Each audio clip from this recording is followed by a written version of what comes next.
Hi friends, అందరికీ నమస్తే. నేను మీ శివ. ఇప్పుడైతే లేట్ చేయకుండా వీడియోలోకి వెళ్దాం. పిల్లలకు వేసవి సెలవులు అవ్వడం వల్ల మా పిన్ని వాళ్ళు అయితే తన పిల్లల్ని వెంట పెట్టుకొని హైదరాబాద్ నుండి అయితే మా ఊరికి వచ్చారు ఫ్రెండ్స్. అదేవిధంగా ఇక్కడ పిల్లలకు కూడా అందరికీ హాలిడేస్ మొదలయ్యాయి కాబట్టి పిల్లలందరూ ఇంటి దగ్గరనే ఉన్నారు. మా పొలంలో కూడా పొలం పనులు పూర్తి అవ్వడం వల్ల అలా సరదాగా సాయంత్రం పూట్ల పిల్లలందరినీ వెంటేసుకుని అయితే నేను పొలం దగ్గరికి వచ్చాను. చూశారుగా, వీళ్ళంతా మా బామర్దులు, మా చెల్లెళ్ళు అందరూ ఉన్నారు.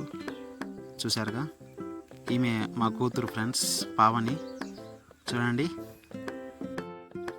సిటీలు, టౌన్లు, పెద్ద పెద్ద భవనాలు, పెద్ద ఉద్యోగాలు, పెద్ద జీతాలని నిత్యం విశ్రాంతి లేకుండా మనమైతే పరిగెడతాం. కానీ పల్లెలకు మించిన ప్రశాంతమైన వాతావరణం అనుభవించాలన్నా కానీ అందరికీ అదృష్టం ఉండదు ఫ్రెండ్స్.